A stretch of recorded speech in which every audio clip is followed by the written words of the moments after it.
you're going to find yourself then passed by multiple cars, as I mentioned earlier on. So you're off in a very precarious situation, but he often finds himself in these places. Doesn't qualify as well as he races. Only Up front, they are getting with Lee Aberdeen and Luca Varani, not very far apart at all here. But I just want to see how Alistair Haight deals with Marcello Kessler coming around the old hairpin.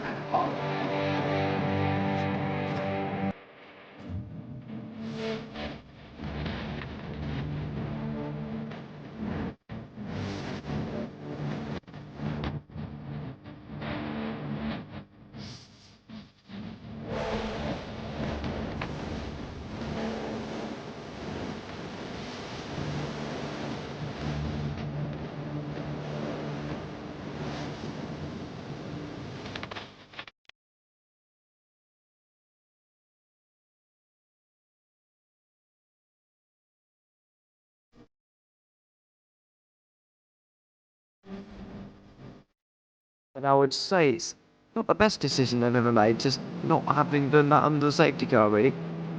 Yeah, they're taking their pit stop strategies from Ferrari lately, isn't it? What's going on? In turn one, just too much gas on them, too much feet on the out pedal, and approaches dropped you all the way down the order. But Philip Hammer is out in front by an 8.91 seconds.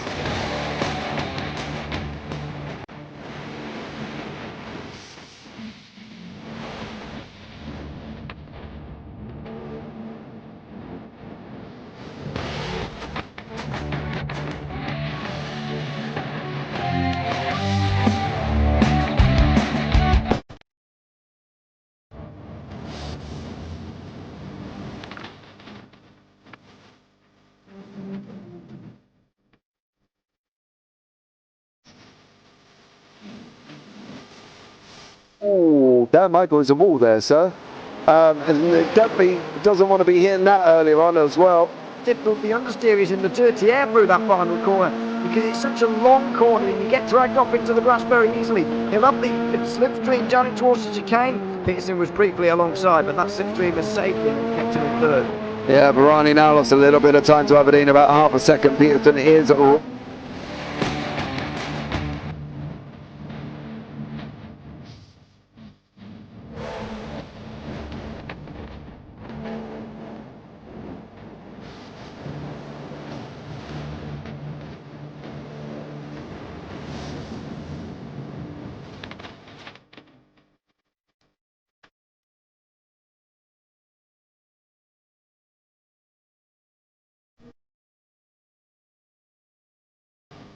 Oh, Pike's pushed more and forward up ahead. He's got out of line. It's now Pike going to have a go at Werrell. Don't push him off. He's in the championship fight. Jack Werrell chasing down Carl Jacklin, Burma down, Rob Williams and Chris Barnes. Sensational run outside line now though for the heavy braking zone. Around the outside goes the Audi R8. Look how much Miller's come back into play. Exactly, Miller's just such trouble. He's not on second and change. All of a sudden, Miller's back in play.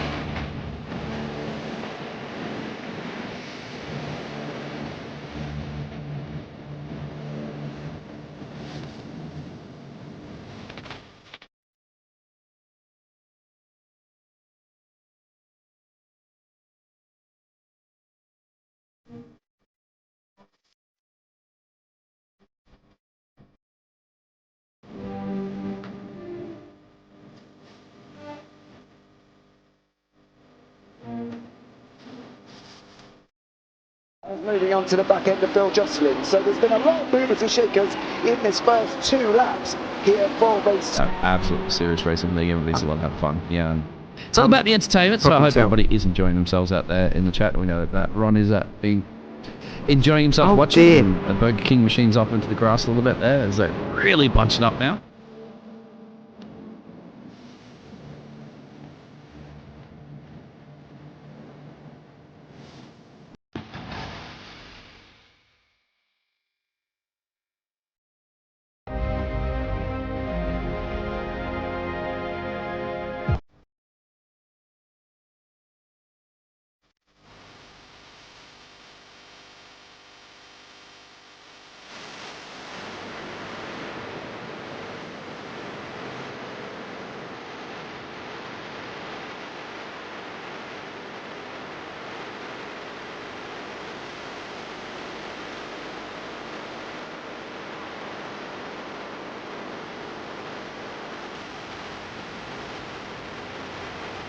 coming down. Does he have it? He's going to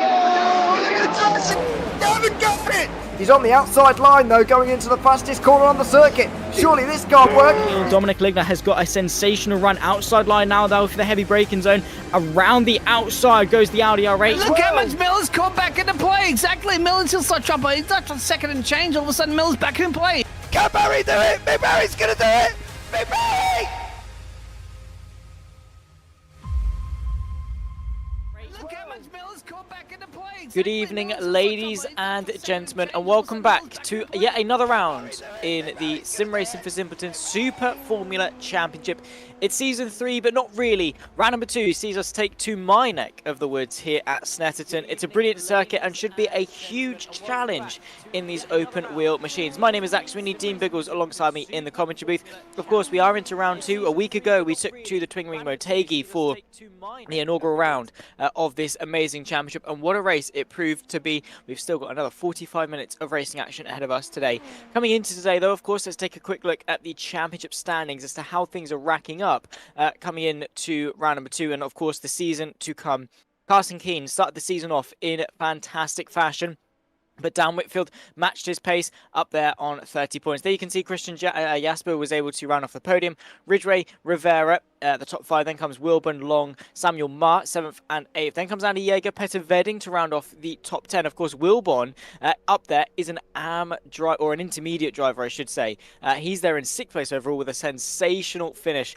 Peter Vedding, as you can see in P10, also another driver. Then you've got a run of them. Mike Veer, Ruben Scott, Anthony Zyke, Yol Dutton, and Guy Kiao rounding off the top 15, and those that were able to score points last time out. We've got a couple of new drivers on the roster coming into today and a whole heap of challenges. Dean Biggles, welcome in. Thank you for joining me once again, and well, should be a lot of fun here at Snetterton. It should be. Welcome back, Zach. Even rhymes. This is going to be fantastic because just looking at these drivers tackling this tricky circuit during the practice session, well, my friend, the race control messages was came off track, came back on track, came off track, came back on track, came off track, came back on track. So this is going to be interesting to see too how many off-track invalidations potentially that these drivers are going to get. And also loving these cars and well, the boost as well too, haven't we? Because we've only seen one race with that electronic boost that they have at their disposal for allowing a little bit more overtaking. So that's going to be very, very exciting. And the sausage curves, Zach. Oof. Those things, my friend. Thankfully, I haven't seen too many cars hit them, but that's going to send your car flying. It will, yeah. Snetterton is obviously renowned for some tight and twisty stuff. I mean, you've got the longest straight in the UK, the Bentley Straight that leads you into Brundle and Nelson. Trust me, I've seen cars in both real racing and sim racing take off on that right-hander into Nelson. And then also you've got Murray's, which again is a very tricky corner on the inside.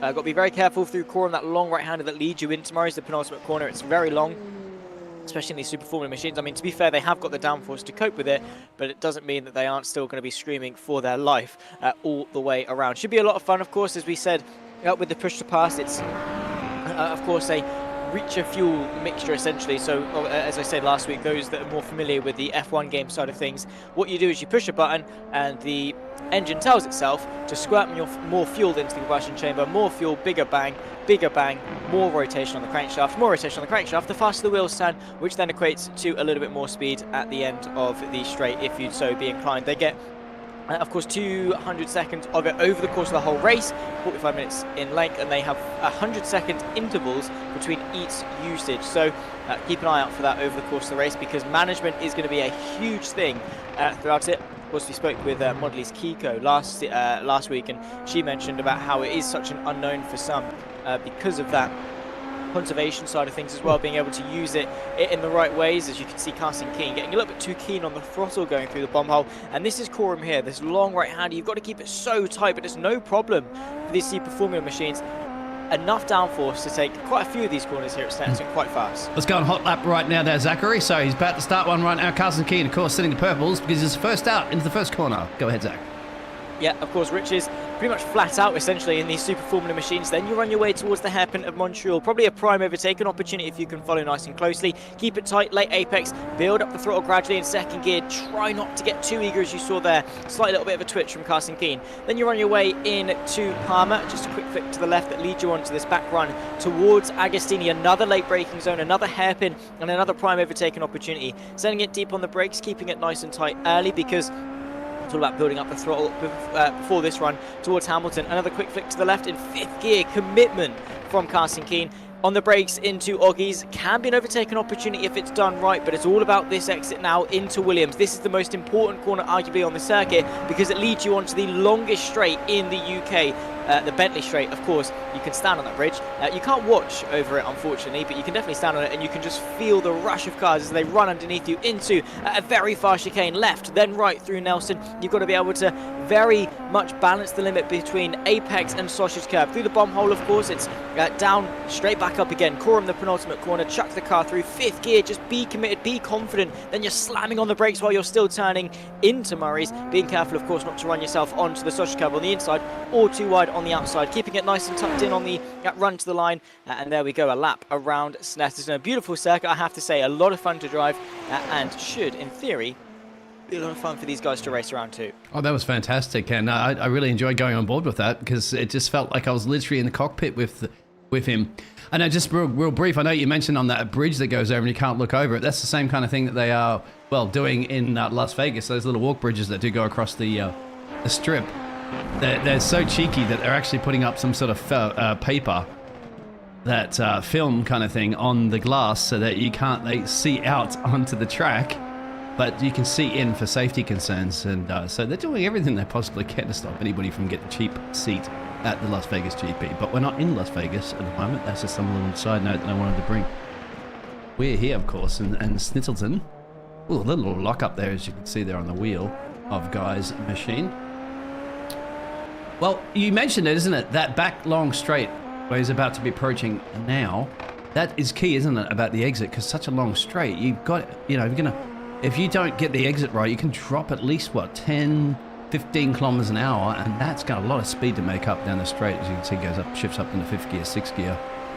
And then just sit here at the moment, check your Twitter messages, and then get ready for that little sweep to the left here you mentioned, then kink it to the right and stay off that sausage curb, which they have been quite generously. Yeah, they're leaving quite a little bit of room on the run through Nelson. Again, as I say, I commentated a touring car race here at Snetterton, and a Honda Civic took off. Got a little bit wide, and that is way too heavy on the lap pedal there from Dan Whitfield, who is looking to defend a fairly decent position after some good performances last time out at Twin Ring Motegi. They can see Larson getting himself into P3 as well. As it stands, Carson Keane setting a very strong benchmark time at 25.5 at the moment, 0.4 of a second quicker than Cunningham at P1 and P2 respectively. But yeah, of course, sausage curbs are huge around here, and with these being Formula cars, their whole, a big way they generate downforce and things is by being so low to the ground. It's also how they minimize drag. So as soon as you disrupt that and you launch the car over a sausage curb, not only do you unsettle the car by reducing its downforce, it also, of course, they've got pushrod suspension systems, which are so stiff, because they have to be. They're not going off-road, or at least they're not meant to be going off-road. So they can get away with having stiff suspension because they want the driver to have the car do exactly what they want when it wants. But the problem with that is that you can feel every single nook and cranny on that racetrack, and that includes a huge sausage curb on the apex of a corner. So being incredibly careful through each and every single corner. But as I say, Biggles, it is a balance. You have to, if you want to be the best, you have to push the limits. And sometimes pushing the limits means getting within millimeters of the sausage curb, a little bit like that from Cunningham. Yeah, just like that, actually. Great entry and exit on the last corners, and he's got a purple sector 1. Then not go in the middle. Will he get this to? Carson Keane is the word I was trying to get out of my mouth. Oh, no. In fact, Mr. Shane Larson comes in there and steals that P2 away, and Mr. Cunningham is still 1.1 off Carson Keane's. That first lap that we saw from Carson Keane, I believe, was the absolute best lap so far. Yeah, it has been. A 25.4, I believe he set. And as it stands, Shane Larson still 0.3 of a second off of that lap time set. So Carson Keane, of course, taking the win at Twin Ring Motegi, showcasing still some huge potential in these Super Formula cars. He really came to love these pretty much instantly. The adjustment for him wasn't that big. He, of course, is a driver that has partaken in the last 2 seasons in the Formula 3. Bit of a step up, though, to these brand new Super Formula machines on iRacing, and a big adjustment for some to make. Not so much for others, of course. Some that have moved over from the US Open Wheel Series already have that dynamic of push to pass and, you know, stiff cars and fast cars as well. So maybe for them not a huge change, but from F3 to Super Formula is a huge jump in pace, and there you can see Shane Larson unfortunately getting the worst end of it there, and that could well spell an end to his qualifying session unless he's able to get those tyres back into temperature and go for another lap. But he's got to be quick about it because there's only 2 minutes left in this session. Of course, if you don't finish your lap by the time the timer ticks 0, you don't get the opportunity to finish your lap at all. So we'll have to keep an eye on that over the course of the final moments. There you can see James Cunningham finding his way back ahead of Andy Yeager. In fairness, Biggles, is a very close fight for second. It is, well, it was. I mean, if you can see Shane Larson there, because he was on personal bests in all the sectors as they're actually all wrapping up. Then there's Daniel finally got himself up in a P6. I was about to say he was dropping fairly down the order there, considering his fantastic P2 last week. You didn't want him to follow it up with a bad qualifying performance, so at least he gets himself in the midfield pack. Just a couple of drivers, I believe, that are left on their flying, the last flying laps to cross the line. So will Anthony improve? Yes, he will, up in a P3. So that'll give you a little bit of a smile on your face. Oh, it just looks like here Dalton Hall is just not agreeing with this circuit. Hasn't really got a decent lap in just yet under his belt, which is the reason why 6 seconds off the change. That's not because he's 6 seconds slow. It's just because he can't keep it on the track to really show the performance. Look at this Fujifilm. It's almost like a Benetton-esque old school livery back in when Michael Schumacher used to drive for the Benetton team. Let's see if Seth MacFarlane can do anything about it. P13, he wants to improve. He's 3 seconds off Carson Keane's time. Yeah, it's a big jump, but in his own respective fight, I mean, he's going to even then needs a big jump. So let's hope it's a nice improvement for Seth MacFarlane. It's up to 12th, so not bad.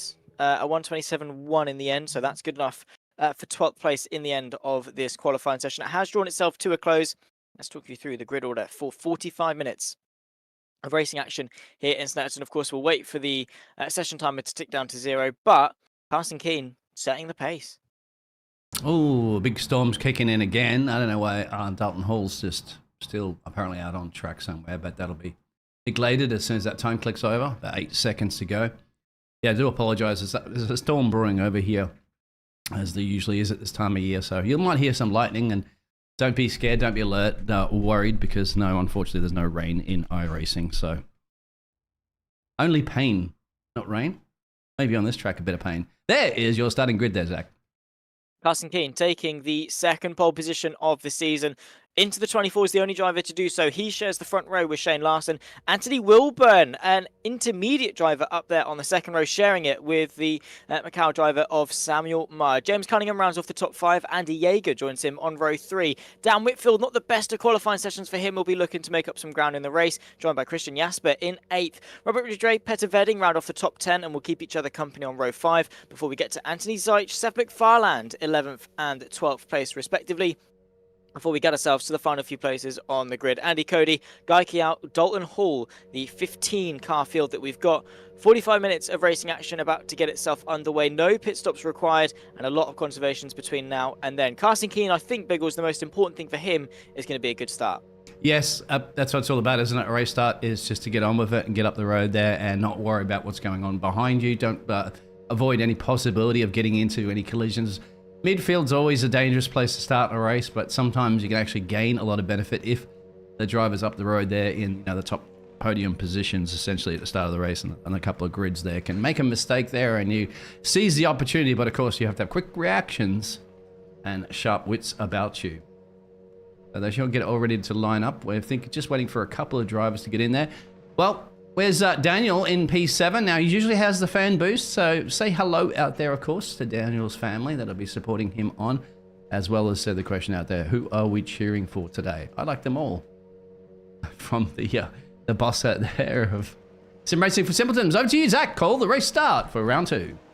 Here we go, here in Snetterton, my home track.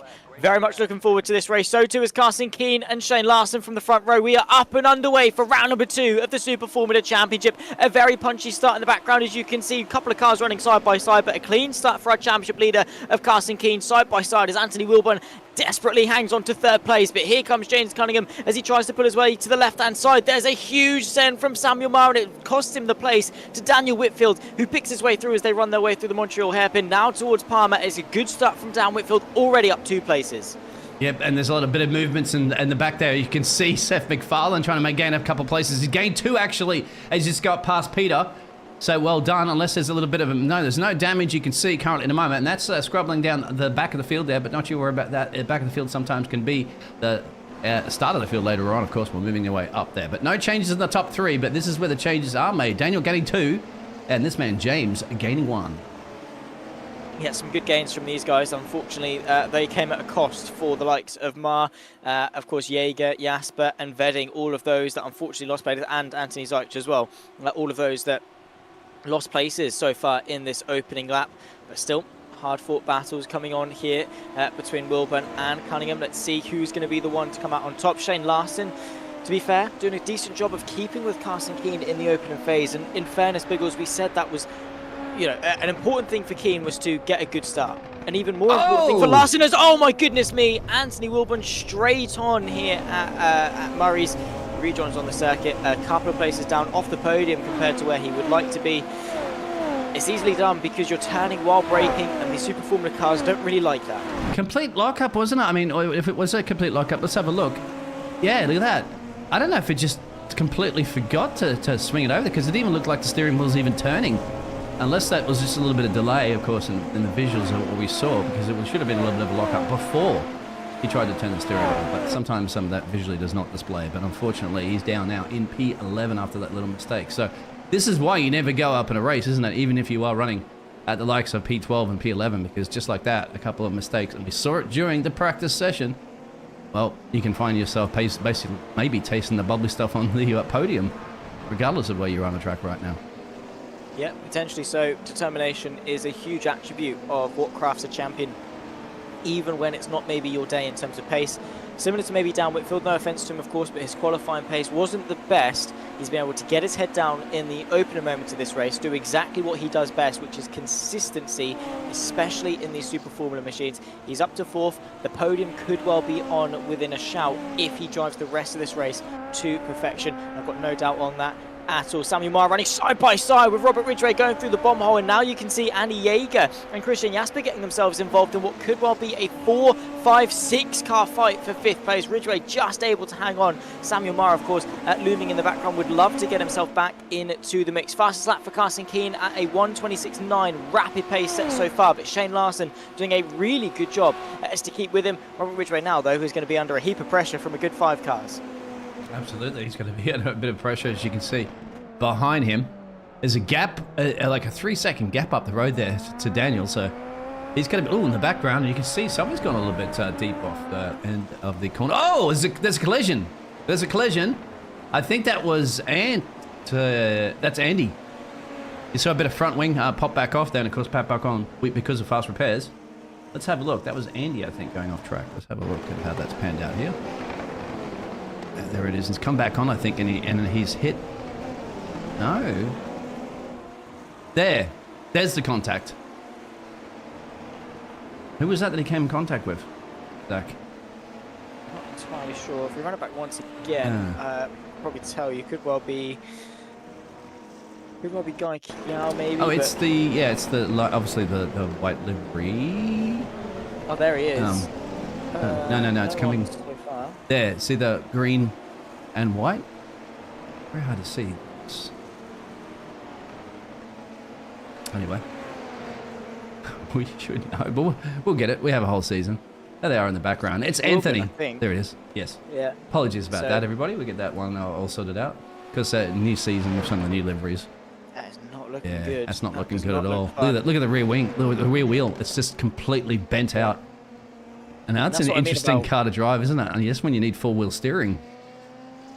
like a monster truck, I suppose. But that's what I'm sort of getting at with pushrod suspension as such, is the fact that it is so stiff. It's not very good under tension, and there you can see, unfortunately, Petter Vedding not too good at getting the power down off the exit of the Montreal hairpin, whether he was tagged round or whatever the cause was.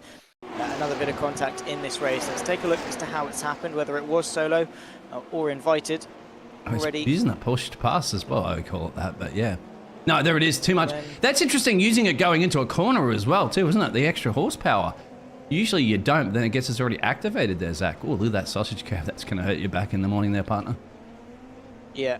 Again, stiff suspension, you're going to feel it. But yeah, of course, with suspension being so stiff, it's not very good under tension. It's not very good when it gets hit, because it's not meant to, essentially. It's meant to be really stiff as soon as there's impact, sort of like a string of spaghetti that's uncooked. You know, it's stiff and it's there, but it very easily will snap, I suppose. That is probably the best way I can put that. And that is unfortunately what happened to a number of drivers so far in this race, which hasn't quite been the best of starts for them. Where are you going, Christian? Not the best of lines, I have to say, going into Murray's. And of course, you can see the repercussions of that is the fact that he doesn't get a good exit on the pit straight. Have stood there on the left-hand side and on the right, to be fair. Both very good places to watch here at Snetterton. They're pretty good. That's wide. That's not a good way to take turn number 1, though, Christian Jasper. And a little bit scruffy, but again, these are new cars. It's a tough circuit. You can forgive them for a couple of mistakes here and there because it's tough, and a tough car mixed with a tough circuit makes for a tough race. Yeah, and obviously Zach's house, just that one over there to the right, up there. He's probably living in that little stewarding box. Yeah, obviously, you've been to this track a few times, which is great to have your local knowledge, obviously, on every nook and cranny around this track. What, did you grow up in the sand pit as a kid? Well, it doesn't have any gravel traps, does it? No, I don't think it's only grass, and it's also very flat because we're in Norfolk, and Norfolk is a boring, miserable, just dreadful place. I mean, that hill on the left there that has got a nice viewing area as well. It's probably the steepest part of the entirety of Norfolk, but yeah, to be fair, it's only been recently that I actually was able to go to Snetterton. I mean, the first time I went was November 21, I believe, or 2020 even, just as we come out of lockdown for the first time. Went with a group of friends. Then I've gone twice this year to watch some Radicals and British F4, and then also some GB3, GB4, and British GT as well. What are you going to do? Some live commentating there? That'd be fun, because you know this place very, very well, of course, and so much experience of commentating. Anyone that wants to hit me up, by all means. I'd love to hear you on the megaphone system, calling it all out, of course, trackside. Yeah, but that's a different kind of commentary. That's the thing, is that the tannoy around the circuit, it's meant to inform, it's not necessarily meant to excite. That's what the broadcast is for as such, which I don't quite think would suit me too well. I mean, by all means, I could go radio mode and just inform of the race, but I'd much rather just scream at every single possible avenue of excitement that I can, and I probably wouldn't be able to hold myself back if I was on the tannoy, because obviously, as I say, your job is to sort of inform everyone around the circuit, but also with that, you've got to do every single race that day, which means you've got to know your stuff, which 90% of the time I most certainly don't. Maybe you do I'll give it a go.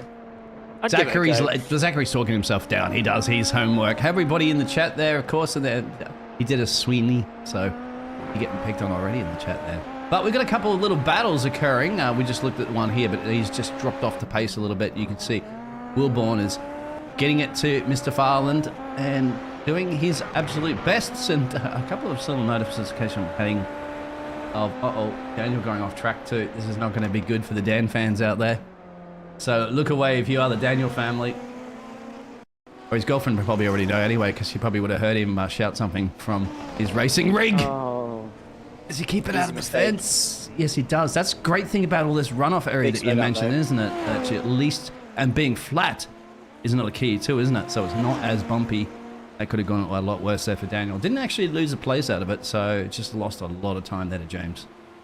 Yeah, that of course he's probably picked up a big slowdown for that as well. Not great for Dan Whitfield, and let's have a look what's happened to Anthony Wilburn, who it's unfortunate. Of course, he's on the back of the. That is unfortunate. I mean, what he's done is the best thing in that regard. I would say he's avoided contact by sacrificing himself. All he's done is just slam the brake pedal, lock the rears, and spun the car around. And it's better than going into the back of the Benetton livery. Oh no! Car just ahead There of was him. no contact. No, there wasn't. That's what Yeah. I'm saying, is the fact that he locked the rears in order to avoid contact in of itself. The best thing there, and that's fair enough. You know, there's just that panic of, I've braked you late, as Dan Whitfield It's gone in. into the pit. I wonder if he got Maybe underfloor damage black or something. flagged. My guess is that he potentially got Oh. black flagged for a corner cut. Yeah, that was a massive get corner those? cut, but it did slow a lot down there. I don't have anything from race control. Maybe anybody from his family will let us know. I mean, if his girlfriend's there, she'll be able to just ask him. Stick your head into the room. That's it. If he doesn't lock the door, of course, when he's concentrating on racing. Who knows what happens in the family, but let us know, please, because it'd be unfortunate because obviously he's not gaining an advantage, but sometimes... Oh, his wheel disconnected. Oh, no. Well, that would explain it. Hopefully he can get the wheel back in, and that's the reason why he's pit. So hopefully he's not disqualified. He's got to get that wheel back on as quickly as possible. Wasn't that a Kimi Räikkönen moment one time when he was sitting there in the where was it, in the pit stop, and he's like, "Where's my wheel? My wheel, guys, my wheel!" This is all replacing a wheel somewhere. I can't remember what it was, but you kind of need that little device to turn the wheels there, Zach. Does help. Of course, he could probably switch to a keyboard last minute if he wanted to. Don't know how successful that would be, but yeah, wheels are always the way to go. And that is unfortunate because I suppose it is the sim racing equivalent of, you know, your drive shaft falling out, or, you know, your clutch going, or just your engine blowing up in team general. Not putting a tire on your car, exactly, car or something properly. That side of things, yeah. So these things happen. Hardware failures do happen. It is just a shame, of course, to see, because there's not really much that he can do about that. And maybe, to be fair, the corner cut had something to do with it. Maybe it knocked something loose over with the force feedback. What's happened to Shane Larson? Too much speed, tapped onto the grass initially, and then as he started to brake, that front right sort of dragged him in, and then spun himself around as well. But still able to continue on, no damage done, just a lot of time lost to Kusinkin, who is now 9 seconds clear of the rest of the pack. That man is on an absolute mission already, starting to lap some drivers. Up first is Andy Yeager, but this man and what he has in his Weetabix, I have absolutely no idea, but fair enough. No, he has Vegemite on his toast, mate. That's not just his Weetabix. But the Vegemite, as Carson Keeney can see, fighting off at the moment, and as he's going to come into some lap traffic, I don't think there it is, he's lifting off there, and Carson should put his hand off there and give him a little bit of a wave. I do believe that especially if you're driving in VR, it should like have a little like laser scan, kind of like what the Xbox and stuff does as well too, so scan your hand. So if you're actually waving or even maybe flipping the bird off to a driver, it shows it visually. Maybe that's something. I don't think, then again, iRacing's really focusing on those little extra entertainment elements. They're focusing obviously more on how the car performs, how it sticks to the track, downforce, you know, traction, all the juicy bits that you need for sim racing. Yeah. So yeah, iRacing is very hardcore. I mean, you have sims like Race Room, which have their rocket trolleys added to the sim. I think every April Fools or so they add a rocket-powered shopping trolley. And you get in one, and they're a lot of fun. But yeah, that's sort of the jokey side of sim racing. To be fair, sort of iRacing, I believe iRacing have done that before. Isn't there lawnmower? With a lawnmower they've done iRacing? No. Oh, look at this. So he's now, Anthony, so sorry to cut you off there. He's now using his overtake on. Let's see how much more power it has. Where is he using it at the moment? Looking at the track map for the number 10 car. Wouldn't you want to be using it out of the, not out of the exit here, of course, now before the main straight. So that it has, look at the time activated. So it should still be well in effect, wouldn't it there, Zach, by the time he gets to the back straight? Because that's really, you really need it. Using it through the corners, to me, well, there it is, it's off now. I wonder why he wouldn't choose to use it out of the exit, well, as you said, before that main long back straight. Or maybe he will still. Yeah, well, yeah, it is all about that run off Williams into the Bentley straight. Of course, like, thankfully getting rid of that visor tear off, but you can just see, especially when you're behind another car, how now quickly you'd use it. Yeah, exactly. I'd be spamming that all the time, but you can just see how quickly it starts to smear up. Look at the pace that he's got to the left-hand side, under the bridge, into Brundle, inside line for Zyke, and it's up to 9th place, but it's fought back hard from Cody. A little bit of a stop-start there as they managed to be able to put the power down. The 15 machine powers his way around the outside into 9th place, ahead now of Andy Cody. Nicely done. And Zyke finds his way up a place. It was a good battle while it lasted, but I think Zyke has definitely got the pace to run away. So you think maybe the way he was spamming sorry, I'm always going to call it a push to pass, but earlier to get closer and closer, so he had the tackle before he even had to use it down the main straightaway. I think that may be what come into play. Obviously, whatever it was worked. So whatever I said to use it didn't matter. He got the job done there, as we're seeing another close battle. And at the moment there, if Daniel's retired from the session, so if Daniel wants to join into the waiting room, we wouldn't mind having a bit of a yarn to Daniel during this race, because I'm sure we've got 30 minutes to go. There are some little mini battles at the moment, but I'd love to have wouldn't you like to have a bit of a yarn to Dan, as our first and only retirement currently at the moment, if you'd like to have a chat to us in a bit? How it felt to drive around here? See? Unfortunately, he's not had the best of races, so I don't really think there's going to be much for him to talk about. I mean, that start was really good, but from there's not really much. There's Anthony Wilburn trying to redeem himself, find his way up a couple of places. Of course, you can see he's got Seth MacFarlane, not the one from Family Guy, just ahead of him in 7th place. But Wilburn, of course, his pace has been incredibly quick. I mean, he started in 3rd on the 2nd row of the grid. A couple of mistakes, unfortunately, like that one coming into this exact corner here, really set him back in this race. And obviously that contact earlier on with Andy Yeager, I believe it was, has also put him back. But he's still fighting hard, still fighting forwards, and to be fair, already back in contention for an intermediate win. Of course, there's 2 championships for this season. You've got the advanced, you've got the intermediate, to sort of give both paces of drivers a chance to sort of avoid what happened with David Holland as such over the course of last season, where you just had one driver or a set of 3 drivers taking all of the podium places, as Robert Ridgway and Cunningham are fighting away going into Agostini. Nicely done from the 117 machine, who picks his way back past in order to defend that podium place from Cunningham, and he finds himself into 3rd place, up 6 places from where he started, Ridgway, and really performing quite well. And that's the good thing about this season and these Super Formulas, is that we don't have a set of 3 or 4 drivers consistently taking those top 3 spots. We can have a bit of a mix-up, and now we've also got the intermediates to look out for over the course of this season as well. So plenty of action to indulge in, and a nice new format. But look at the speed from James Cunningham going into the chicane. Yeah, and they're all, and there it is. He's had a lock up there. It's going to compromise, because look at the gaggle of cars behind him. Now, I wanted to mention, because as we were looking at the other battle, the reason why he's come under play now, become the prey to the Predator, is because he went off track for some time just before. And he wasn't the only one, because Shane Larson also did as well. And look at that, he's struggling big time with this car. He didn't elect to go onto the pit road right there, so whatever it is, if there's any damage, he hasn't elected to fix it. Of course, there's a bit of a quick, fast repair anyway, depending if they've used it. But something's gone pearl-shaped there from James. Perhaps his steering wheel's trying to disconnect and reconnect or something at the same time. Oh! And look at that, the background there is it's getting absolutely wild and spicy and dicey here in round 2.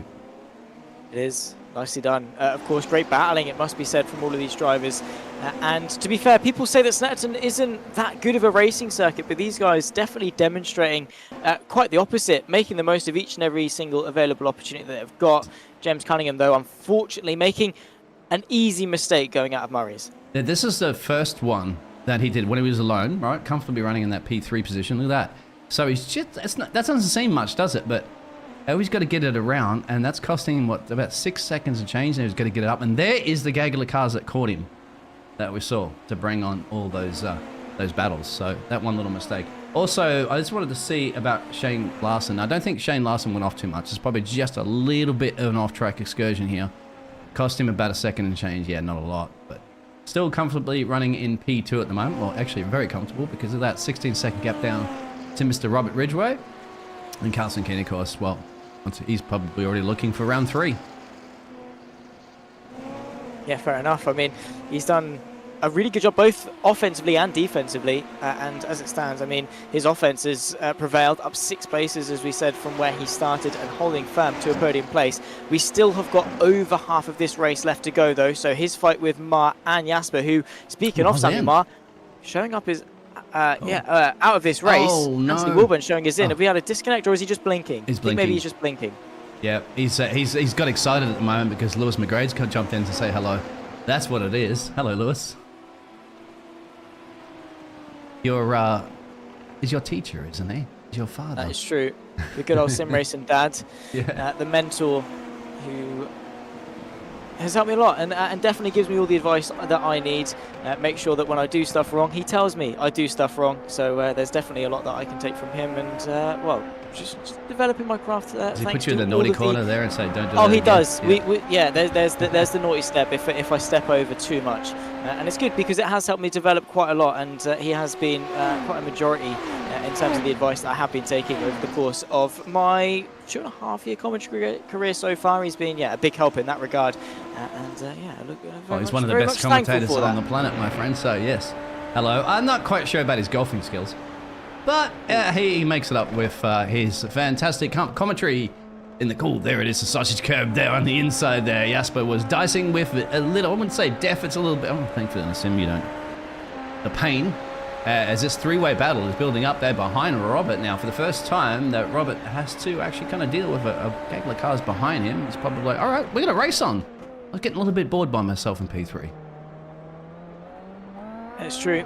There's, we've got Sammy Marr, Christian Jasper, and also James Cunningham all fighting for a podium. Of course, this is going to mean quite a lot to these guys, and well, let's bring it on. I mean, as I say, we've still got half the race left to go, still plenty of laps to come, and still plenty of cars all within contention. And with that push-to-pass system in effect, this is where, as a driver, you really start to get a little bit desperate. Maybe you use it more often than you should, and this is the separation between the good and the great, and that, an unfortunate skill issue. Yeah, that, as you said, the good and great, and that, unfortunately, wasn't so great. As you mentioned, looks like Mr. Hall has had a moment. That's a little bit further back. We'll keep an eye on... He's really got nothing to lose at the moment, Mr. Hall. 23 seconds down the road in Plump Blast. And we get a second, we'll look at that. But more of the action at the moment here. Once again, these three are starting to build up again within a second. Although Jasper's dropped quite significantly. I guess that he has made a little bit of a mistake coming out of that corner. Actually, that explains that reason why that interval time just went pearl-shaped. Did he hit the sausage? Yes, he did! Oh! One of the first ones to do that, and once again, that's going to hurt your back a bit. As you said, the low downforce of these cars do not agree with a sausage curb. They very much do not. You can feel every single one of them, and if he has got a motion platform or even something like a butt kicker, let's hope that he's got it nice and turned down in that particular incident, because again, sausage curbs, they're huge, and stiff suspension in these single-seaters, you'll feel it, the car will feel it, and you will definitely come out of that saying ouch, whether it's losing places or losing bits of suspension in and around Snetterton. Again, they're probably the only little bit of elevation that we've got around the Norfolkian circuit, apart from really the bomb hole and that run through Corums into Murray's. But for the most part, it's very flat, and these sausage curbs do lend itself to a very sudden change in elevation that these guys won't be too grateful for. James Cunningham still on the back of the Macau driver of Samuel Marr, who himself is trying to stay in contention with Robert Widgray. And I have to say, for Marr, he is stuck between a rock and a hard place, and to be fair, so is Cunningham. He's got a bit of a dilemma here, Biggles, hasn't he? Because does he attack Marr and lead the charge to Ridgway, or does he sit back and, as a collective, close the gap? I have to say it's a little unfortunate because you've seen Marr blink a few times now. And that's why the cameras will just kind of go away from him in the broadcast, because they can't find him on the track, unfortunately. The cameraman can't find him, he's just disappeared. And that's going to be something that James here, that you're on board with, is going to see, because you could get to that crucial point, and you know what it's like all of a sudden when a car's just disappeared. You don't know where they are. You're kind of trying to guess where to place your car. So this places a little bit more of a difficult, rather than just on-track wheel-to-wheel racing, but also technical. So if anything, I think you have to dispose of him as quickly as possible. Yeah, especially if he's more confident in his pace, and if they run through Riches, the more they fight, the more time they lose. Inside line for Cunningham, but not quite close enough on the brakes, but he's definitely putting the pressure on. But now he's started the battle, he's got to finish it in good time, because while we still have got a decent chunk of time left in this race, Robert Ridgway, the bigger the gap he builds, the harder the job for Cunningham, and we've already seen how big of a defence that Ridgway has. Cunningham is going to want as much time as possible in the driver's seat attacking for that podium. Now we're going to ride on board. Once again, you're going to be able to see his steering wheel. Another battle boring, obviously P9 and P10 you can see on your timing tower. But this is the one we need to be focused on, because Samuel Marr as well can't afford to make a mistake, and you've seen drivers make mistakes so far. The only one that literally hasn't made a mistake that I've seen, and any actually I have. Just come to think of it, Carson Keane did make a little bit of a mistake, but only cost him 2 seconds and change, just so you can obviously a little bit of a run off, and then man, that's the fastest lap right now. So I don't think he has to worry too much about it. Look at the exit speed James has there. I think he slices his way up to 4th. Look at this corner, isn't it? It's fantastic. The speed sensation. You just full on flat to the floor there, slapping the gas pedal as loud as possible. And that's the problem right there. There's the blink of Ma. And James doesn't know where he is right now. He's saying, where is he? He's still there. You've got to think visually. I just got to imagine that he's right in front of you. But where on the track? There. And that's going to be a bit of a fright for a driver.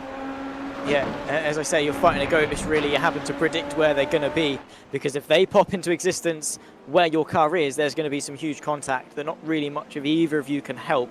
So it is awkward. It means that Cunningham either has to back out completely or make a fairly lucky guess as to where he's going to pop back into existence, which you probably can't do. Side by side, going through Richards, though, between Petter Vedding and Andy Cody. Nicely done. Little bit of margin being left on the exit, and there goes the move to the outside from the 76 machine going into the Montreal hairpin. Petter Vedding, though, the Norwegian driver, able to stay ahead, still running side by side as they go into Palmer's, but the sweeping nature, the outside line for the Norwegian sees him ahead up into 9th place. Nice racing. Job done. Bingo. You know that Cody's not going to want to yield this one up, but if Peter can get on that power and get a little bit of a gap, then it shouldn't be a problem. This is another thing we don't have live stewarding, but let's say, for example, if you did, at this point, I'm wondering if, that was a little bit of a slice and dice with the sausage curb. Obviously, from the Macau driver, that maybe the internet's not absolutely the best that you're going to get. I hope he's not on Wi-Fi. But I wonder if you're on live race control, because of that, making it very, very difficult for the driver. And Samuel Ma may not be aware of that, of course, because you're a driver. You don't blinking yourself. It's just your connection to the server of everybody else. The race control would say, you might have to just yield that position, my friend, because it's difficult for the other drivers to locate you on the track. What would your thoughts be on that? Yeah, for sure. I mean, especially towards the top level, if someone's ping is through the roof, you have to say, come on, mate, park it. In endurance racing, it's not as bad because you could have teammates that can take over and, still have the car in the race, albeit with a little bit of time because of pit stops and things. But in single driver series, of course, that means that's a DNF. You have to park it. And obviously, as a driver, that's really frustrating, and it keeps happening. So it gets to a point where it is a hazard, not only for yourself in the driver's seat, but also for the other 14 drivers all around you. Right behind. And well, it's actually been to the benefit of Cunningham on that particular. Now we can't really show too much because the car was there, and all of a sudden, it will be just appearing behind, if it even shows up there. So. Yeah, I can't even get a replay, unfortunately, of because it didn't happen. Anyway, well, it did work out, I guess, in the favour of Mr. Cunningham, so all's well that ends well. I wouldn't say, obviously, in this level, Samuel Ma should be forced to retire or anything. I think at this point, just at that battle, you yield it, because it was a little bit unfair to James. And then Samuel Ma can just continue on with his battling. And look at that. They're all dispersing the energy at the moment. James wants to get up the road there and catch Mr. Robert Ridgway for that final podium position. He does. He's been set free, thankfully, for Ma. And Brian Long has come into the Discord to say they do have live stewarding. They are keeping an eye on the blinking situation because, as I say, it's a hazard at some points. As here we go, Wilburn fighting away with Guy Kiao. Not really made too hard of a fight from the driver from Luxembourg. He allows Wilburn through into 11th place, and a roller coaster of emotions really for Wilburn so far in his season 3 campaign. Of course, new to the championship this time by, and already being thought of for a promotion immediately into the advanced class because his pace very much is fairly quick. I mean, his last lap time was a 26.6, which is up there with likes of Cunningham and also Robert Ridgway. So there you go. If he's quick enough for podiums in the advanced, then maybe he is a little bit too quick for the intermediate class as well. Carson Keane, though, you can't take anything away from this man. And trying to fault. So this is probably the only thing I can fault right now from Carson Keane. And this is just a little off-track excursion. And even the best drivers around this difficult track make a mistake. There it is. Saves it from a full spin. continues on, and I'm, lucky because he's already done the great work to build up that massive gap. You allow yourself that flexibility, of course, of having little mistakes like that, as long as you keep it pointing in the right direction. And speaking of Cunningham, well, he maybe have just mirrored the same things, because he's gone off there. Yeah, it's the same. It's the exact same corner, isn't it? But thankfully, it cost him about 1 second. It'll just bring Samuel Marr back into play again. Yeah, that'd be the last thing he would want, isn't it? Especially if Mark continues to blink, because, well, that'd be round 2 with, again, the driver that you very much sometimes cannot see. I do love Samuel Marr's livery, though. Of course, the split between the Portuguese colours and, of course, the Macau colours as well. It's nice. I do love it. Of course, the symbolism on the engine cover as well. Yeah, it's just a nice, complete livery. I do like it from Samuel Marr. It definitely means something to him to showcase both sides of his heritage, and very nicely done in that regard. And to be fair, his race so far is nicely done in the top 5. It'd be nice if his ping represented his pace. But that's not quite been the case, unfortunately. And as a driver, that's the frustrating thing, is when you have race control sort of on your case saying, mate, your internet's, in the bin.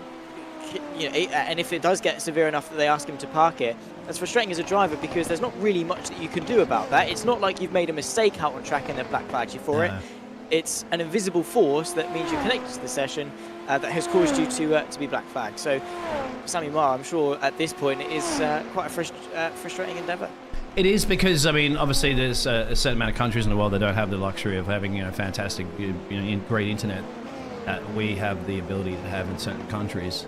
And and that's probably one of the cases that he's probably experiencing, and that's the reason why we see a lot less drivers from some of these countries where they don't necessarily have the best infrastructure, or he might be living in a place where it doesn't in the country. So that's just that's just the way the cookie crumbles, unfortunately. And it just goes to show, if there was a lot more better internet connections around the world there, you might see a lot more drivers from various locations bringing it to everybody else, and the typical, UK, Germany, Europe, the Americas. We can talk about that all day long. Now, the only way to prove that, of course, is to throw everybody in a giant arena in a LAN event, and that way there's no excuses of lag or internet latency issues or any of that sort of stuff. As Larson gets the fastest lap now, so is he starting to bring it into Carson Keen? I mean, for a fact, Carson Keen's is going to be able to, all right, I'll respond. He'll lay down the river card if you're playing poker and call a full house. Yes. I mean, Shane Larson, his pace has been there, but 11 seconds in less than 13 minutes is going to be tough. That is, of course, not impossible, but tough nonetheless. 11.5 seconds is a huge gap. And, of course, that last lap that he set was only a 1/10 of a second quicker than Carson Keen. So he's going to need a lot of laps left if he wants to catch up at that rate. So he's either going to need a mistake from Carson Keen or to find a lot more pace in this in the Super Formula machine. Keen has just been on fire, and again, as you say, maybe there is more in the locker for Keen. Maybe he is just driving at 95% in order to just bring it home. He's still driving quickly, because sometimes for drivers that is how you drive consistently, but maybe not quite sort of that quali level, that complete all-out push that we're seeing from Keen. I would imagine that he has got a little bit in reserve, just in case Shane Larson becomes a bit too big of a threat. But I think over the course of the last 33.5 minutes of racing that we have had, he's been able to build a big enough margin that no one else really is a threat, and he gives him that window to play with. And the response is there. We'll see. A 25.2, 25.38. The only thing is, too, you're playing psychological games when you're so far. I can't see him up the road, right, 10 seconds. But what you want to be able to do is get into the ear of the other driver, so into the ear of Carson Keen. So he's race control, and his race engineer does seem low. Mr. Larson just got the fastest lap in the last lap. And so you might hear that as a driver. I'm not quite sure who's engineer and how that plays into there. I'm not a driver. But maybe somebody can let us know out there in the chat. But playing in your ear to say X driver got the fastest lap from you, you've got to then probably think about it for a second, looking at your times and going, what, how much was it by? Was it a big significant? What were they doing? What was I doing? Etc, etc. That's at least some psychological game. That's all you can do, isn't it, when you're 10 seconds from now, 9.8 down the road. Yeah, you're fighting with Bluetooth really more than anything, because you can't do it out on circuit. I mean, I get what you're saying in that regard for Shane Larson to put some good lap times down and make Keen think sort of, is he going to catch? Is his pace there? But for Shane Larson, I mean, if this pace was there all along, why hasn't he used it until this point? Whether he's maybe now pushing the button a little bit more, using some more power, that is a huge slide, showcasing the speed that he, well, how much he is pushing, I suppose, and the speed at which he pressed the throttle down on the exit of Murray's probably wasn't, was too quick than it needed to be, let's put it that way. But that psychological warfare that you talk about, yeah, maybe if you are driving quicker than the leads, you can sort of bait them into making a mistake. But for Carson Keen, I don't quite think that is a possibility. I think he has got this race fairly under control. But let's see, one mistake from the Canadian could well see him back into the crosshairs of Shane Larson. A fight going on now, though. Samuel Marr under pressure from Christian Jasper. And this is the thing too, Crispin. You just said, well, all you could, but I'm saying all Shane could do was that. I mean, he's got nothing else at his disposal that he has, unless of course he's got some little secret button there at the moment that he can push there and give him like an extra 50 horsepower or something. But at the moment here, Christian, now this is hopefully, fingers crossed for everybody, including Samuel Marr, that there doesn't have any of these blinking issues, so we get a good, nice, clean fight on our hand. And we're talking about clean as in clean, disconnection issues, so that Mr. Christian Jasper can get it done on track for the 444 machine. Oh, and there's a spin up the road, and that's James. Ooh, Cunningham. Yes. Now that's going to be a little scary approaching the corner, isn't it, when you're thinking about getting an overtake, which actually had cost Christian a lot of time now, because he was at half a second away there from Samuel, and then now he's had to back off big time, which is clever, of course, because you're going to be living to see another day, don't you, with 8 minutes of this race to go. Yeah, so for Jasper, I think the reaction there was the best one, because again, so many people in sim racing see a yellow flag as not as a caution, as an opportunity. James Cunningham going into Agostini, too much speed in, lit up the rears on the exit, and found himself facing the wrong way. Ooh, these guys probably that would was have been not notified clever. of that, That's and contact. that was close. James Cunningham rejoining the circuit, not in the best of ways, but for Jasper, I think, you know, just slowing down, taking his time in that situation was the best way to go about it. He lost a little bit of time to Samuel Marr, but time can be close. He'd rather lose 0.5 of a second than, you know, his entire race and potentially even his entire front wing by being in contact. So, Jasper, he's got the pace. He's got a little bit of time now. Let's see if he can get that 4th place. That's, to me, a little bit of an unsafe. The drivers, I mean, and you understand that too. Drivers are frustrated, right? They make a mistake. They're probably slamming the steering wheel. There's a few of these are being belted out in the cockpit. And so with that frustration, of course, they light up the rear wheels, go into a little bit of a spin, and then doing that in the frustration, of course, they're forgetting, hey, other drivers are on the track there. They're coming around corners, and that was a little clip that we saw, I believe, that just tagged Jasper at the back there, which probably cost a little bit more of that time. And once again, you can't blame drivers for being upset. Carson Keen's now responded with the fastest lap, as he continues to do, doesn't it, dying stages of the race. We'll be surprised if he doesn't get the fastest lap on the last lap. However, but as you mentioned, yeah, I just... It's easy for me, and I guess yourself there, to sit up in the custom box and go, oh, that's bad, they shouldn't do that, unsafe. But you know, drivers are frustrated, mate. You're doing all this work, and that's not a way to take the entrance in there, Christian. You have to get close to that sausage curb, and not that close, and that's going to compromise you about 2/10 there too. Yeah, for sure. And obviously with Brundle going into Nelson, you try and keep it as to the left as you can to set up Nelson and make it not as tight. You want to open it up as much as possible, like you would any other corner. And that's the problem with carrying too much speed into the left. You compromise the right and then subsequently compromise the rest of the circuit, essentially. But sort of when it comes to rejoins as such, I can empathise that a driver is frustrated, and I can say, you know, fair enough, you want to get back out on circuit, but there's no excuse, because all you're doing is making your situation worse and also putting other drivers at risk as well. That was a huge snap from Christian Jasper. But you know, you've got the black box, you've got the, you know, the resources available, you know, at hand on iRacing to say, oh, there's a car coming in 2 seconds, probably shouldn't rejoin the circuit in that gap because chances are we'll make contact. I'll wait for a clearer gap.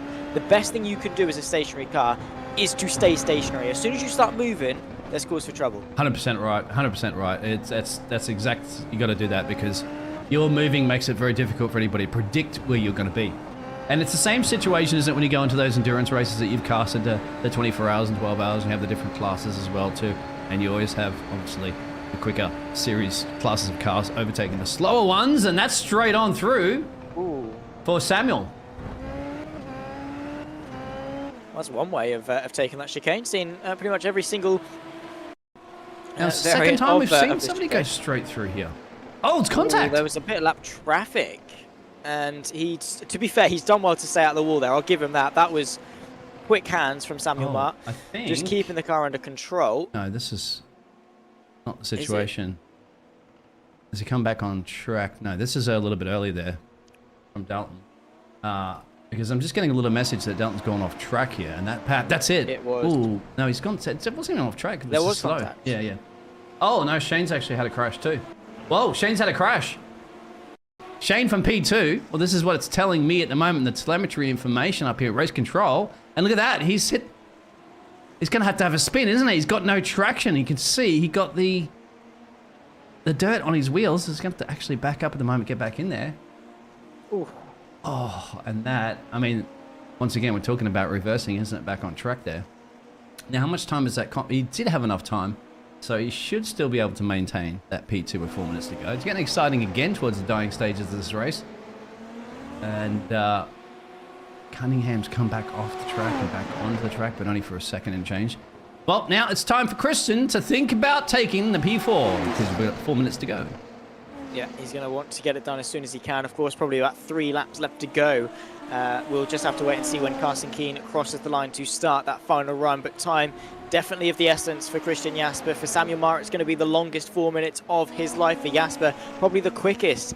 That's the relation of time between the two, because obviously Jasper, he's going to want as many opportunities as he can get, and time is going to feel like it's going super quick and not giving him those opportunities. Samuel Marr wants to limit the opportunities that Jasper's going to have, so time of course is going to slow down for him and make it seem like this 4 minutes are an eternity. A little bit wide from both of them, and Jasper, the fact he even thought about going for a move from that far back was criminal. Thankfully he didn't follow through, but he's got 80 seconds of overtake left to use, and to be fair, now's the time to use it.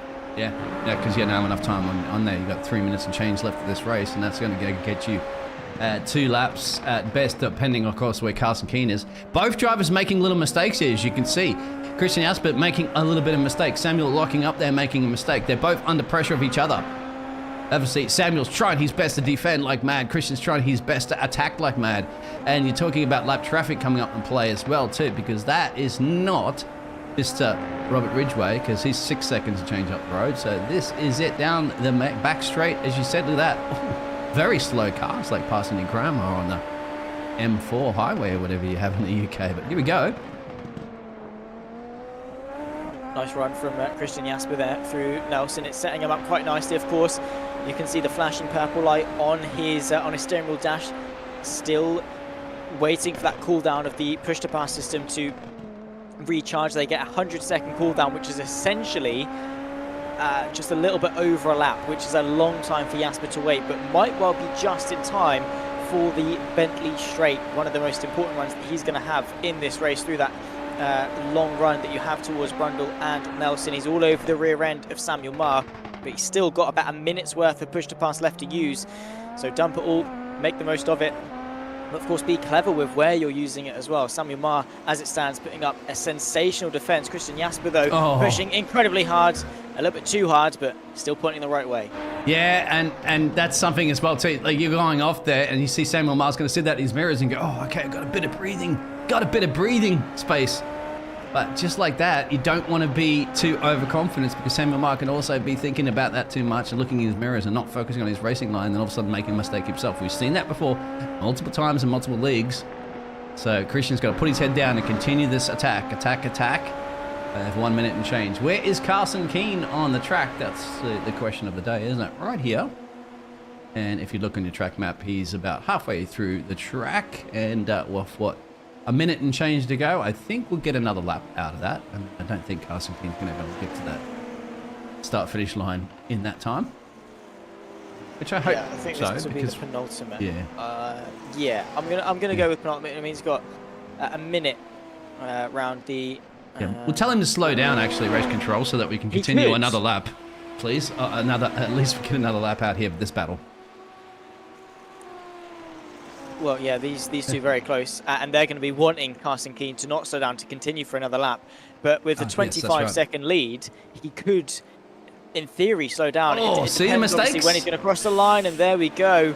mistakes creeping in, desperation creeping in between these two as well. This is where the stakes are high. 4th place between these two means a lot and could be some vital points in that championship. This is why, Jasper hasn't give up if he makes a mistake himself, because you're forcing each driver into a mistake. And now you think Samuel Ma's got to be focusing up the road there. As I've always said this before as an engineer, snap the mirrors off your car. Don't even look backwards. And that's a late dive there from Christian. I'd have to say that's very, very questionable. I'm not quite sure. They say if gap car, but I'm not quite sure there even was a place there. I don't think so either. And unfortunately, it's taken Samuel Ma out of the top 5 and out of a rear wing as well for good measure. That is so unfortunate, and all of that hard work that he's done. He had bad luck last week at Motegi. He's had even more bad luck here at Snetterton. Here it is again. Unfortunately, that's not the one I want to look at. I just wanted to see Shane Larson trying to make a mistake. That's all that was. No, this is what we have to look at. It's just like that, isn't it? I don't know. Do you think Chrissy could have just waited a little bit longer? I mean, if you look at this, it just doesn't seem like it should have. It was a dive. Yeah. But, yeah, an interesting one. The physics on that rear wing as well. Also interesting, but we're back to live pictures because Carson Keane, for the 2nd week in a row, Season 3 has started off in fantastic fashion. He's going to cross the line 26 seconds ahead of the rest. From pole to flag, Carson Keane victorious here in Snetterton. Shane Larson put up a brilliant fight, but only 2nd place is the best he's going to be able to muster up. To be fair, only. It is a big compliment to Shane Larson considering he's finished 2nd. Carson Keane, just to rub salt into the wound, set the fast lap, a 24.8. Qualifying pace in the race on that final lap as well, of all things. When your tyres are shot, he's up there and getting that extra point as well to extend his championship lead. We'll run you through, of course, the final finishing order once we get the final results up. But Biggles, I have to say, Carson Keane was on top form today. Yeah, and remember, I think that fastest qualifying lap he did was just on that one lap that we're on board with at the very, very start of the qualifying.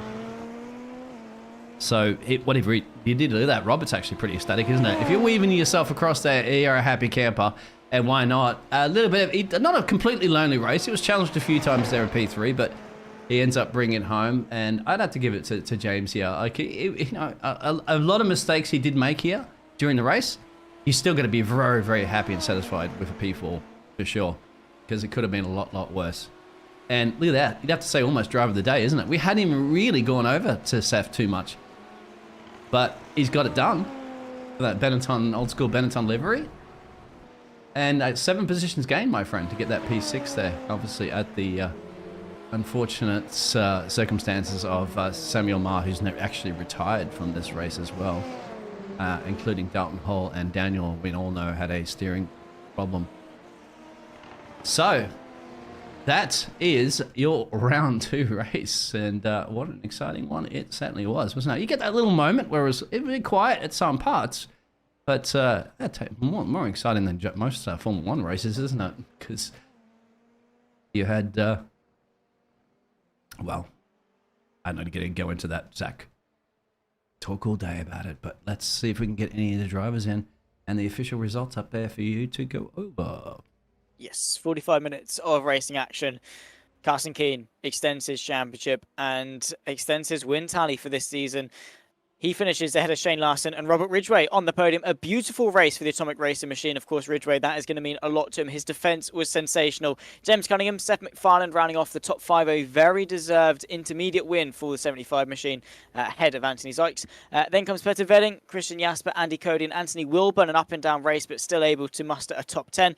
Guy Kiao and Andy Yeager, the last of the drivers that had managed to finish and cross the checkered flag. Samuel Marr, Dalton Hall and Dan Whitfield, the final of our races today, and unfortunately none of them able to be classified as finishing this race. That is mightily unfortunate, especially for Ma, because of all that hard work that he'd done, just for it to be robbed right at the end of the race. But nonetheless, a beautiful bit of racing action over the course of today. First up, of course, we are going to drag in Mr. Petter Vedding to the commentary booth. We're going to have a quick word with the Norwegian. Petter, I have to say, some standout moments in that race. I remember obviously watching you move around the outside on Andy Cody, I believe it was. You two had a good little run a couple of times. Nice racing Yeah. out there, and in the end, P7, not a bad result at all. No, man, I really screwed myself with that spin that I did all on my own. That was a horrible moment, but and I think I could have gotten maybe a top 5 or something if I didn't do that. But I'm happy with starting P10, spinning, and still ending up P7. That's fine. I've from the spectator over on my right here, I heard that there's quite some drama in this race. Yeah, there was a couple of moments, a couple of spins, a couple of mishaps over the course of this race, but nonetheless a good one in its entirety. In a week's time, we go to a circuit that, in fairness, is fairly similar to Snetterton in a lot of ways. Of course, we take away to circuit Zandvoort, which, well, it's tight, it's twisty, and will obviously, with the new rescan on iRacing as well, should in theory be a lot of fun in these cars. Oh yeah, I'm really looking forward to it. I had never heard of Snetterton before now. I believe, is it one of your favorites? He lives Yes, about. it is. He lives there. It's one of mine now as well. It's a really, really enjoyable, like Mario Kart kind of track on these cars with this speed. Did you hear So that, I'm Zach? like Mario Kart 8 in my mentality going around here. Nice, throwing some bananas, I agree. I'm sure. Mario Kart. Maybe you got- Absolutely. I would love some bananas and some red shells. Well, your spin, maybe you did trip up on a banana on your way around. I'm gonna blame it on the banana. I was too much Mario Kart going on. Something, not my fault, etc. Of course, racing driver excuses. I love to see it. Nice one. No. Well, Petter, well done to you today, of Thank you. course. And we'll see you back in Zandvoort. Of course, before we let you go, any shout-outs you want to give to the YouTube chat? Just a quick one to anyone watching. If you think this looks really cool and you think you can drive a car, please come and join us. The more, the merrier. Awesome stuff. Well, thank you. Take care, and hopefully we'll see you back in a week's time. Thanks, guys. Awesome. Petter Vedding, 7th place in this race, and some awesome racing along the way as well. Next up, let's take a chat with Anthony Wilburn, who had an up and down race, it must be said. His pace in qualifying, sensational. P3, I think it was at the end. Unfortunately, not the race of dreams, but your pace nonetheless, Anthony, was sensational. Yeah, it was, and a lot of people are saying, similar things. I felt like I definitely had the speed, but afterwards, it's just, there's so much to learn, getting your head into a race and not making those mistakes. Sorry, just looking at the restart there for a second. He actually got tapped from behind too, as well. I'm not sure if you actually realized there was a little bump there. It lost the front wing, but Oh, was that Yeah. the lap one? yes, sir. I didn't know that. I made another 2. Like, I felt I had one good pass that I was working so hard to get, and then into turn 4, I just gave it too much and spun out and gave it back, and then had a drive-through. So there's plenty to blame on myself for that one. It's unfortunate, but in a week's time we go to Zandvoort. Are you feeling more positive about the newly scanned track on iRacing? I think it's an awesome track. I remember watching it just recently with Formula One. I don't know it. I'm similar to this one, and I gave this one a lot of time, which I think, I definitely had some speed on the track, and I practiced it a lot. So I'll do the same for Zandvoort, but I'll try and focus a little bit more on staying on the track and letting the race come to me. That does help, yeah, in the end of it. But nonetheless, well done to you. Still good pace, good potential, and hopefully still a good position in the Intermediate Championship. Anthony, before we let you go, any shout-outs you want to give to the YouTube chat? Once more to Mary, and then I'll give one to a friend Chris and a friend Dan if they're watching. So I appreciate the support. Awesome stuff. Well, take care, Anthony. We'll see you back in a week's time. Thank you. Awesome stuff, Anthony Wilburn, top 10 in this race overall. An up and down one for him. Next up, let's take a chat with Christian Jasper, who had his moments, some good fun racing throughout the entirety of that race. But all in all, Snetterton, I think, was a very tricky track for most.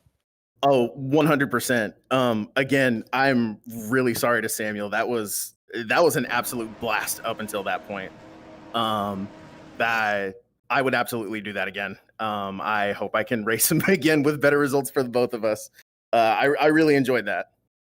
It was very enjoyable to watch as well. The tension between you two for the sort of the final 10 laps or so was amazing stuff to watch. And yeah, great respect up until the point where there wasn't between you two, I suppose, going into that corner. But nonetheless, I mean, it was great to watch. And hopefully you will be back raring to go in Zandvoort. How are you feeling about the Dutch circuit? I had no idea what to think about it when I first got here. I had never turned a lap here until I booted up a solo test session earlier this week. And then when I got to the official practice session I could do, I was like, I could like this. This will be tough, but it's it really feels like one of those tracks that's like, I guess it's kind of like Lime Rock, it's hard to pass anywhere. So that just makes the whole track a passing point. If you can make it, it's difficult, but it's that good kind of difficult that's really, really rewarding if you can make it through. You got to take what you can get, especially at a circuit like this one as well. Well, Christian, thank you very much for joining us. Before we let you go, any shout outs you want to give to the YouTube chat? Oh, yeah, absolutely. Thank you to you guys for putting on a fantastic show. Thank you to Brian for setting this league up. And thank you to Infamous Luck for letting me run their brand, Soul Chess. And to all the people watching live and post, thank you.